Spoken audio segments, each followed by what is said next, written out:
Sejak pemerintah Indonesia menerapkan zero cost untuk pengiriman TKI ke Taiwan, Taiwan menjadi kekurangan pekerja migran karena memang pengiriman terkendala khususnya sektor informal. Kekurangan pekerja ini membuat masalah baru di Taiwan.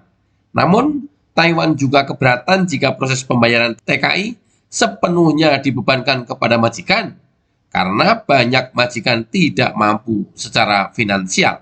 Karena aturan baru itu, agensi juga menawarkan harga TKI yang sangat tinggi kepada majikan, sehingga mereka kebanyakan tidak mampu merekrut TKI kembali.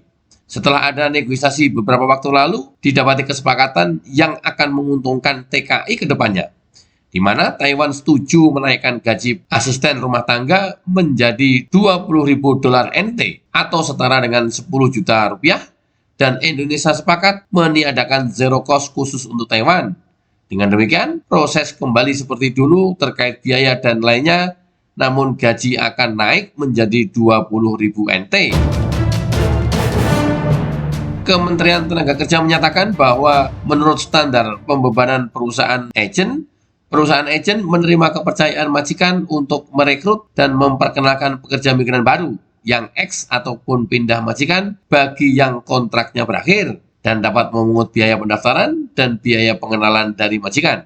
Jika perusahaan keagenan melanggar peraturan dan membebankan biaya yang berlebihan, maka akan didenda 10 hingga 20 kali lipat dari jumlah yang ditagihkan. Dan hukuman yang paling berat dapat ditangguhkan selama kurang lebih 1 tahun, dan izin pendirian tidak akan diperpanjang ketika habis masa berlakunya. Selain itu, seiring dengan melonggarnya pengawasan pembatasan akibat wabah tersebut, Kementerian Tenaga Kerja telah meluncurkan proyek untuk memperkenalkan pekerja migran secara penuh mulai tanggal 15 Februari kemarin. Hingga akhir Juli, sejumlah 84.855 pekerja migran telah diperkenalkan dan didatangkan ke Taiwan. Sebagian besar diantaranya ada sekitar 77.353 pekerja migran industri dan hanya 7.502 pekerja migran informal. Su Yugo, Ketua Tim Manajemen Badan Pembinaan Tenaga Kerja Kementerian Tenaga Kerja, menjelaskan alasan utama sedikitnya kedatangan tenaga perawat asisten rumah tangga adalah karena pemerintah Indonesia telah menangguhkan verifikasi tenaga perawat baru yang datang ke Taiwan sejak 18 Maret lalu. Saat ini sekitar 64.000 majikan keluarga masih menunggu Indonesia untuk mencabut larangan tersebut sebelum bisa berjalan dengan lancar. Pengenalan pekerja perawat dari Indonesia diperkirakan akan meluas ke 100.000 keluarga pada akhir tahun. Su Yugo mengatakan bahwa kebijakan pembayaran zero cost awalnya mengharuskan majikan untuk membayar semua biaya pekerja migran yang datang ke Taiwan hingga 100.000 NT per orang.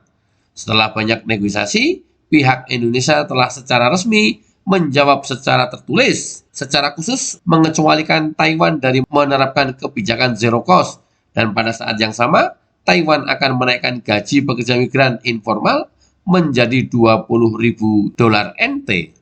Su Yugo mengatakan bahwa sesuai dengan resolusi Komite Manajemen Dana Stabilitas Ketenagakerjaan, rencana telah dibuat sesegera mungkin untuk menaikkan proposal penyesuaian gaji untuk pekerja asisten rumah tangga, dan gaji bulanan pekerja keluarga akan disesuaikan menjadi 20.000 dolar NT. Rencana tersebut belum dikirim ke Dewan Keamanan untuk dibahas, tetapi Kementerian Tenaga Kerja akan segera merealisasikannya. Informasi dikutip dari berbagai media massa.